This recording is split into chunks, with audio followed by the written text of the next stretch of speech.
Today on Hearts of Heroes, a late-night fire erupts in an apartment complex.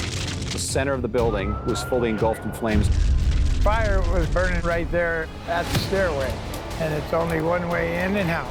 And later, a 4-alarm fire leaves firefighters battling a roaring blaze.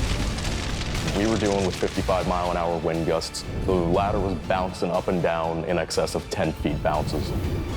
Plus, a young boy jumps into action when his family is caught in a roaring house fire. He came in my room and said, "You have to go, the third floor is burning." We have to get out the house quick. These first responders have one goal: to save the lives of those in peril.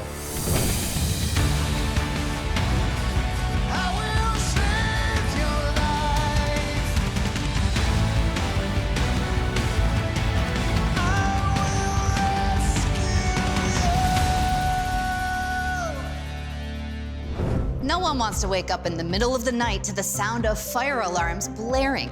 It was even more terrifying for the folks who live on an upper level of an apartment complex in Washington. They realized they were trapped with no way to escape. As the blaze grew, blocking exits and pathways, firefighters would have to use every resource and rescue maneuver to save the lives of 30 terrified residents. Auburn, Washington is a suburb of Seattle. It's got a population of 90,000 and a rich American history. Auburn was founded in 1890, and the fire department was founded around that same time. Take a stroll through the White River Valley Museum, and you'll see the city's beauty on full display. Or just walk down Main Street. You'll find buildings that have been here for centuries, and they've got a unique footprint. We call it a taxpayer, meaning that below has businesses, and on top it's a residential.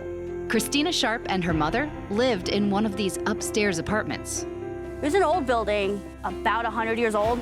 There was just one hallway with apartments on either end of the hallway. That narrow hallway would be Christina and her mom's only hope of escape when an electrical fire ignited their building late one night in July 2021. I was listening to something on my phone, and then when I heard my neighbor's fire alarm going off, that sounds like something's wrong. And so I looked down the hallway and it was filled with smoke. I had to wake my mom up, and I started freaking out, panicking. I was afraid for my life. Because of the building's advanced age, up-to-date sprinklers and fire alarm systems weren't mandated. Today, all modern buildings are required to have those systems, as well as multiple exits. Out of nowhere, Peter McPherson woke up to panicked cries outside his window. I heard somebody yell, "Oh, there's fire coming out the roof."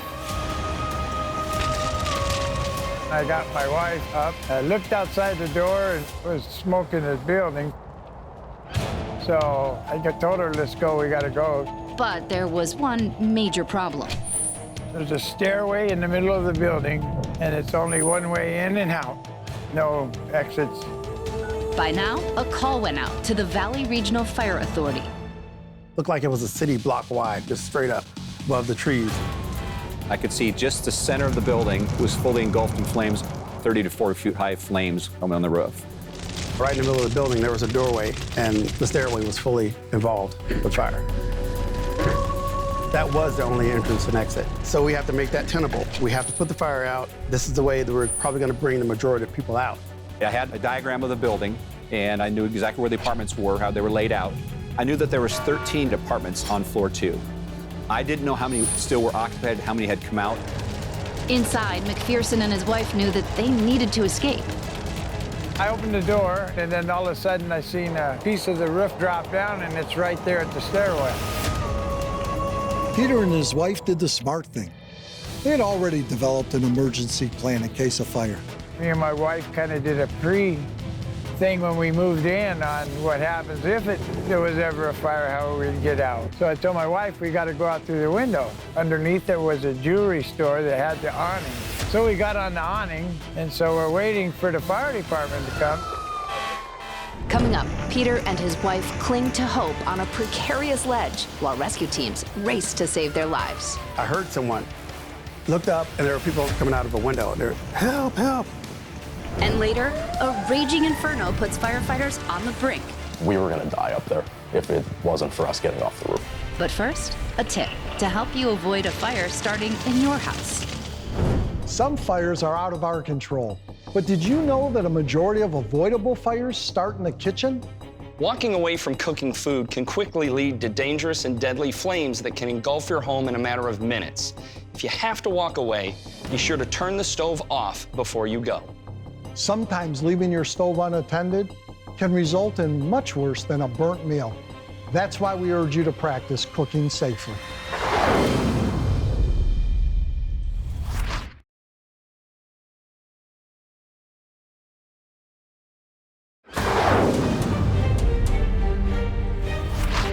In July of 2021, a fire erupted in an electrical shaft of a business and apartment complex in Auburn, Washington. The folks who lived in the top floor were trapped. I heard someone, looked up, and there were people coming out of a window. They're, help, help. So I yelled back, hey, get ladders. We're gonna need to get those people out. Firefighters helped Peter and his wife off that awning and straight to safety. But Christina Sharp and her physically disabled mother were still cornered by the fire. We finally were like, okay, we just need to get out at this point. I didn't think she could climb the roof. So we went through the hallway. I remember these two ladies appearing at the top of the stairwell, and I yelled, stop! I was like, no, help me. I mean, I know they wanted us just to be safe because they didn't want debris falling on us, but in that panic state, you don't think correctly. As I'm helping them down, I put my hand on the wall to help her by. My hand went into the wall, and it was just charred, just red hot. There's fire coming out. It's bright red. I have the protective gear on. They don't. So I put my body between her and that hole in the wall, helped them down, all the way down and out the door.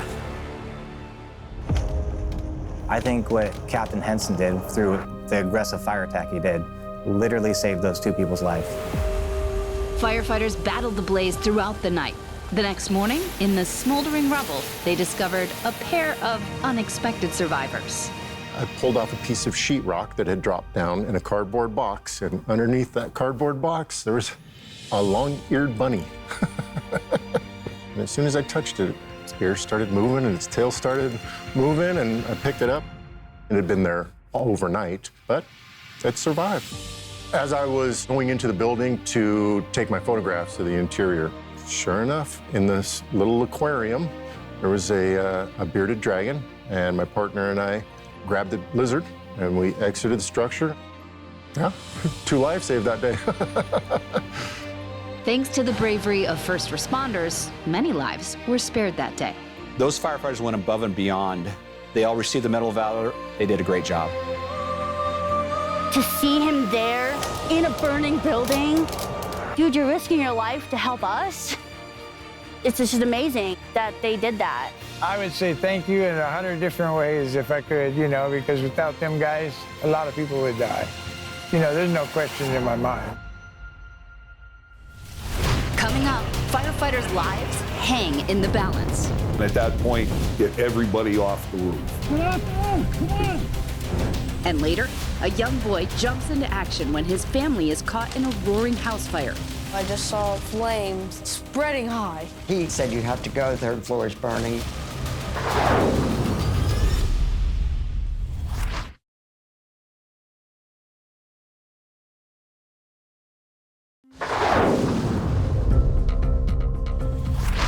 First responders dedicate their lives to saving lives. It's often dangerous work. And as you're about to see, rescuers need skill, but the job requires more than that. Quick thinking and fast action can often make the difference between life and death. West Hazleton, Pennsylvania, a small borough with about 4,500 residents. It's a coal region, a lot of older homes, a lot of older people. We still have those small, tight-knit communities where everybody knows their neighbor. And one of the staples of this community is the Wise Market. Wise is a family-owned company. It started about 1912, so a very family-based retail store. In December of 2021, a particularly brutal winter's day almost destroyed this market. I remember talking to everybody about the expected weather forecast and the high winds, and I made the comment that, God forbid there was an incident going on this evening, it wasn't going to be the best outcome. That evening, manager Dylan Poncari was working the night shift at the market. I was dealing with some weather-related issues. It was just very windy, picking things up outside, the garbage cans were flipping over. I was standing right here when a utility worker walked in. He said there was a small fire on the roof, and I immediately made my way to the back of the store where I met him. This is where I met him. I opened the receiving dock door, and smoke started filling in. And the second I did see that smoke, I had the store immediately evacuated.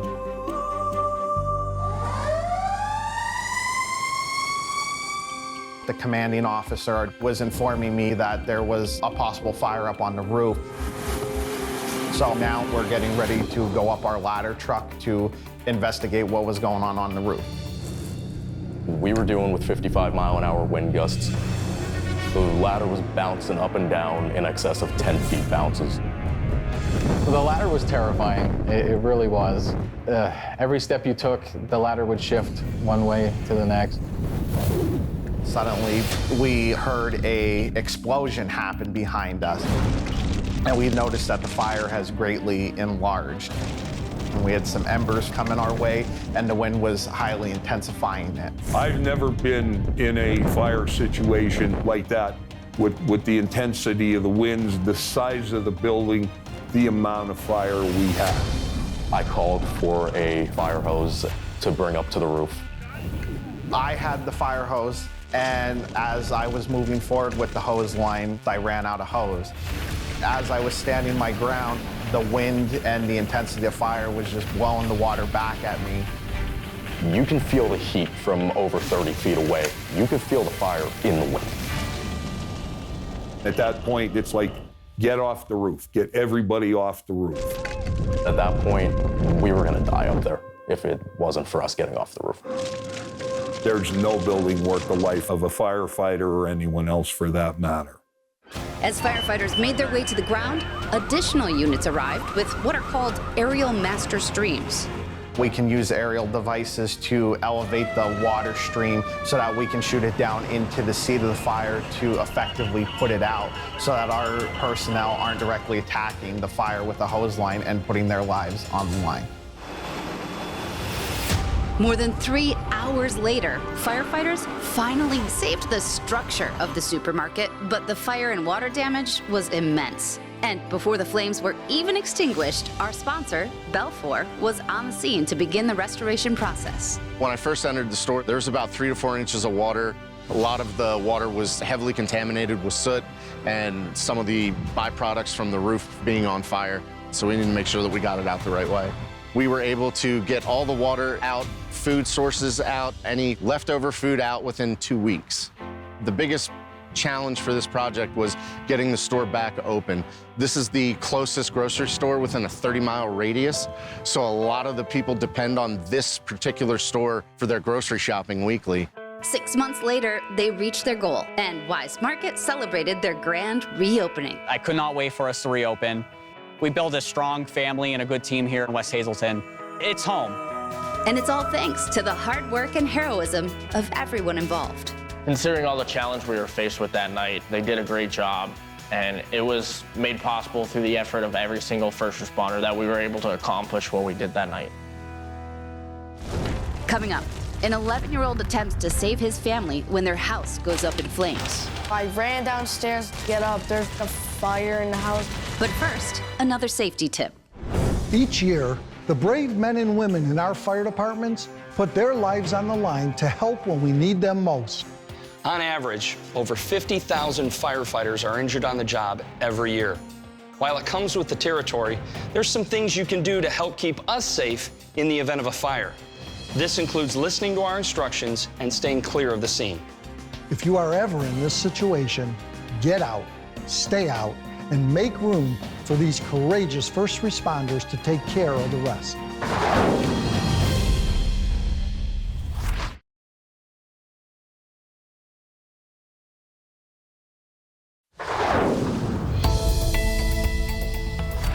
So often we hear stories of heroics performed by adults, but now and again, a rescue comes our way that proves heroes come in all ages. And when a fire rips through his home, an 11-year-old boy would become his family's hero and saving grace.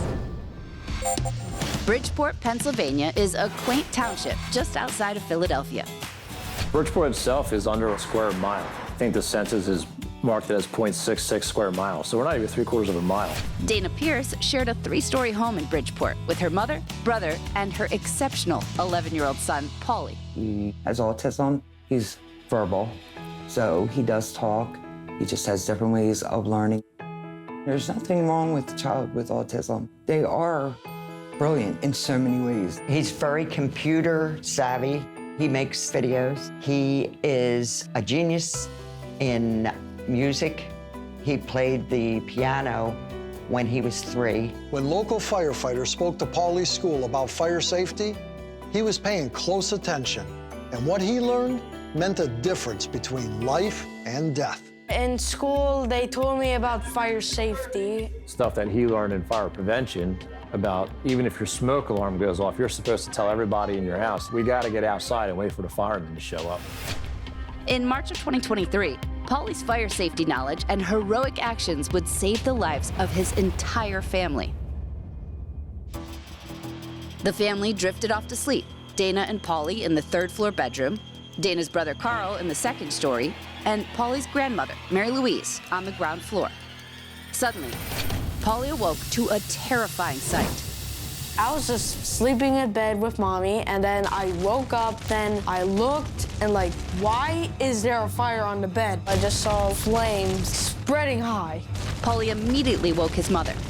I was in shock. The room was engulfed in flames. I yelled at Paulie to go down and get Grandmom and Uncle Carl out of the house. Then he ran 2 flights down to his grandmother's room. He came in my room, grabbed me by my sleeve, and said, "You have to go. The 3rd floor is burning, and you have to go." And I thought he was kidding. But there was no time to lose. Paulie headed up to the 2nd floor to wake up his uncle. I shook Uncle Carl too, and I woke him up, and then I told him he had to get out the house. He did everything by the book, got my brother up, calmly woke him up and said, "You need to call an ambulance. There's a fire." Paulie went back downstairs to help his grandmother out of the house. And thanks to his school training, he knew not to re-enter the house and go to find his mom, who by now was making her way down the stairs, through the flames, and out of the house. When Dana came through, she was burning. Next thing I know, she was outside, and they rolled her down to the ambulance. By the time the family made it out, the town's all-volunteer fire department was on the scene.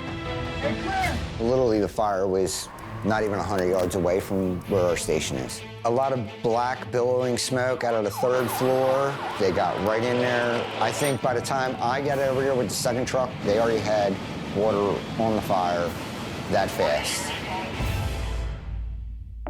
Once the flames were out, Paulie made sure to thank the heroes who put out the fire.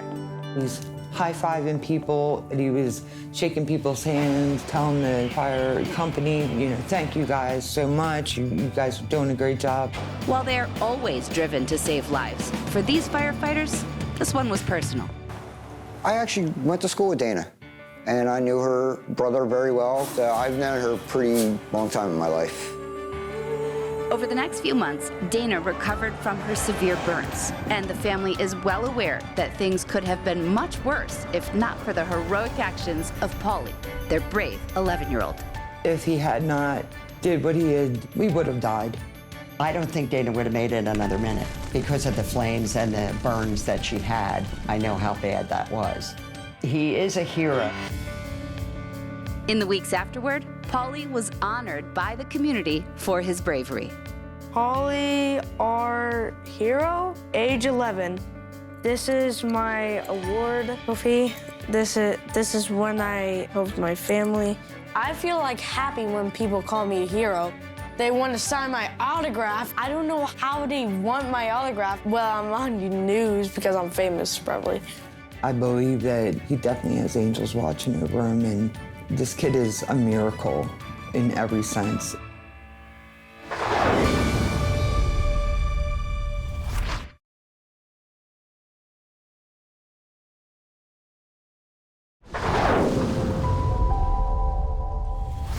Amazing stories of bravery, courage, and heroism are all so inspiring and heartfelt.